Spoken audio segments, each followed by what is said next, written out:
Hello and welcome. I'm Adrian Harris, and this is IPL's new talk, discussion, everything StarCraft news show, the Twilight Council. I'm here with my two Eldritch advisors. We've got to my right, Tim Frazier and Andrew Kibbles Dunn. So, guys, we're going to be going through 5 topics for the day.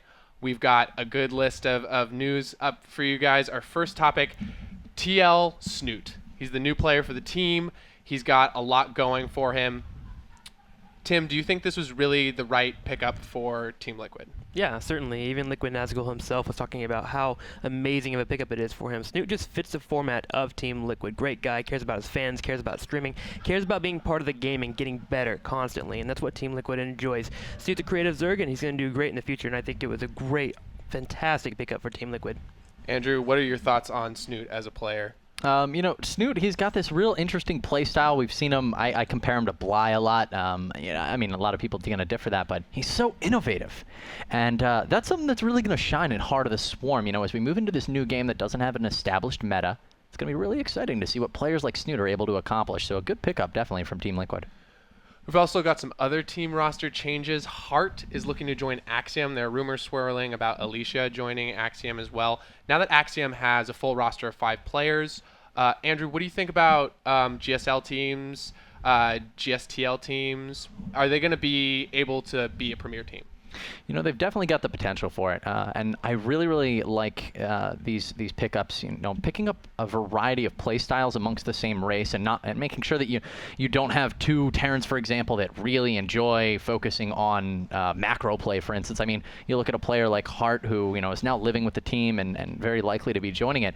This guy is so different from Ryung, and then you've got Mia, you've got Crank, you've just got this great variety, and I think we're going to be just seeing a lot more from Axiom in the near future. Every pickup that they've done. I think we saw that, there's really, really good taste in their managers when they picked up Crank, kind of players that the scene hadn't seen too much of in general, and he just shone incredibly well at his first live event. Definitely, Andrew. I think that's going to be, I'm really excited to see them play together. I want to see a GSTL and an IPTL Axiom team. Now, we've got, they're players joining teams, but there are also players who aren't quite on teams yet. We've got a lot of free agents roaming around. One of the interesting pieces of news surrounding this is that ESF is going to be representing 4 TSL players as their mediator, their free agents. Yeah. So ESF, their president of their network is gone. How do you guys think this whole relationship is going to shake out? I'm kind of looking at it as more of a wait-and-see kind of thing, just for the mere fact that there needs to be some kind of body that's mediating players. There needs to be agents. There needs to be marketing going on. And for the most part, these 4 players that actually signed up underneath the ESF are actually consenting to do so. They actually want to have someone look for market, want to put them in the market, that is, and find some kind of deal for them. So, you know what? I want to wait and see how it goes. I think it's going to be a good thing. For the most part, it seems like GOM TV's always been about the players and wanting to promote them and get them better. And it's not really been all about money or anything. So I really think that ESC is going to do well, and I want to see how this happens, and then from there I can give you a better justified answer. But for now, I'm okay with it. Right, definitely.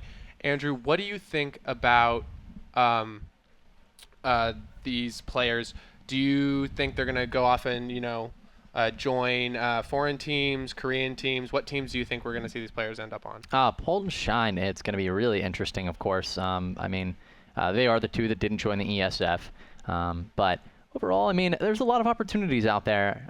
And, you can have a little bit of an entrepreneurial mindset to it as well. Polt, of course, taking some time to learn English in the country. So it's going to be interesting to see what does become of them. But overall, I'm very happy, actually, that this is happening, because when you have friendly competition, you ensure that the company, the people, the entity with the best product is the one who's successful. And so ultimately, we can know that the players will flock to the organization, which is serving their best interests.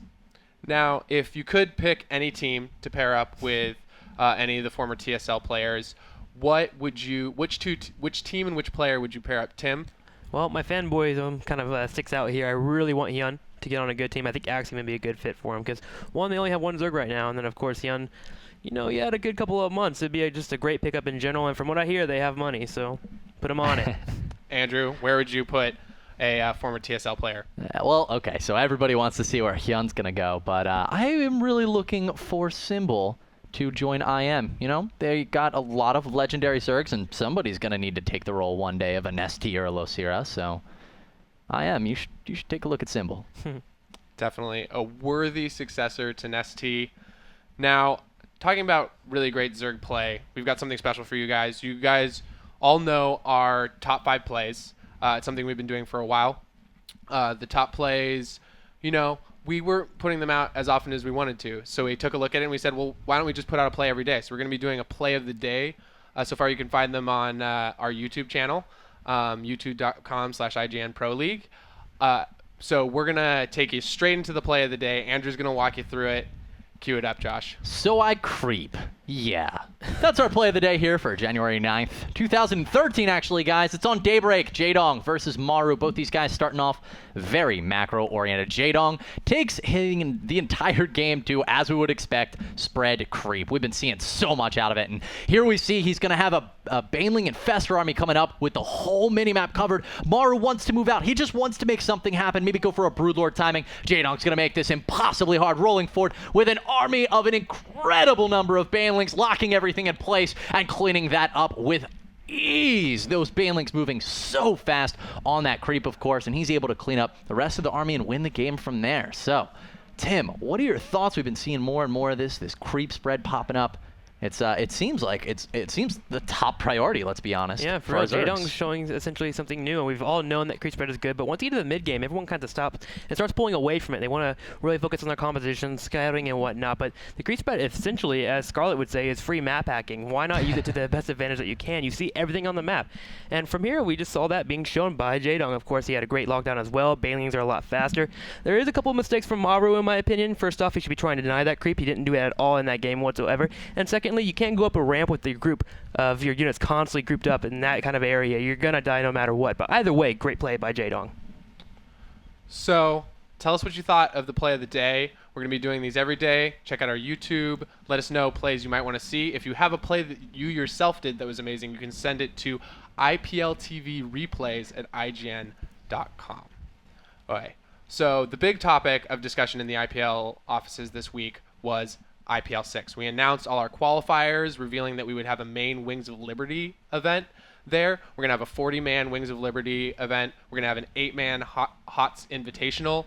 And then we're also going to have the IPTL finals, which will be in Wings of Liberty. So there's lots of Wings of Liberty going on after the release of Heart of the Swarm. I want to know, Tim, what was your original reaction to, basically me, Frank, coming in and saying we're doing Wings of Liberty? Yeah, first I was a little bit judgmental. I think of Heart of the Swarm as a really big blockbuster movie coming out in the middle of summer. You want to have a premiere movie, something with a huge amount of explosions, and I feel like Heart of the Swarm would deliver that for us if we were to use it as a flagship title at our event. But when you come down to it and you think about it for a couple of minutes and you actually think about a real story, we have qualifiers. We have everything really setting themselves up for Wings of Liberty, for a grand finale, if you will, from our tournament. While MLG, of course, who is running Heart of the Swarm, they have a better situation in terms they have open bracket. They have a situation where players are going to be playing Heart of the Swarm because newer players are coming into play. So, it works out for them and it works out for us as well. I'm just curious on how everything's going to work out. I mean, that's what you were talking about, Andrew, and how everything's going to show afterwards. Yeah, nobody knows is the thing. Nobody knows, should we be running... They'll say they know. They'll be like, yes, you should be running a Heart of the Swarm tournament. Or, yes, Wings of Liberty. Heart of the Swarm's going to be too new. The qualifiers is going to cause too many problems. I'll tell you, I'm really happy that we are running different events, MLG and IPL, because this is the first time that we've really experienced this, having so many different tournaments, and a new title comes out. And there's going to be a lot of this. Esports is going to be going for decades in the future. And we're going to be learning these lessons early. What do you do when you've got a big tournament lined up, you have a lot of players with a lot of experience, and suddenly new title hits the shelves, it's the big rage? Do you immediately shift over to it, or do you give the pro players some time? And we're going to figure this out as, MLG is taking one route and IPL another, and we'll learn from it. So, more news on the Heart of the Swarm front. I mean, we're talking about how, the game switches very quickly, and you can't really tell how it's going to be and how the tournaments are going to shake out. Well, there's a lot of changes to the gameplay going on right now. They just released Beta Balance Update 11. There's a lot of changes. So Vortex is gone from the game. I heard people shouting in the office. Hooray! Vortex is gone. We have a lot of Zerg players here. They've also switched around the mothership core a lot. It's gonna not have Envision, and it's gonna have the Time Bomb ability. So allowing more defense using Time Bomb and more aggressive use of Vision, and requiring the Stargate in order to actually get that vision of cloaked units and other units that require detection. There's also a couple other changes that are happening. Two major ones are the Raven and the Reaper changes. Andrew, what do you think about these two big shifts? Well, the Raven's a really good unit. It's great in Wings of Liberty now that they've made Seeker Missile for free, and they're kind of restoring it to the glory that it has in Wings of Liberty, whichever way you want to look at that. But they're just making the Raven, again, a good staple unit that's going to be very useful to Terrans, especially with the siege tank changes we're seeing, which we'll talk about in a minute, because you're not going to need to keep the tech level in that factory nearly as long. But moving into the Reaper changes, well, this one is going to be interesting because, you've got Terrans. They've had actually a lot of units. The Widow Mine, it's kind of like, hey, I planned it, I forget about it. I like that they're making the Reaper such a more micro-intensive unit. They're downing the damage. They're making it more scouting potential, as a lot of people have discussed. But I just generally like that they're making things more click-oriented. You got to stay attentive to what's going on the map. Tim, there is one more major change besides those to Terran gameplay.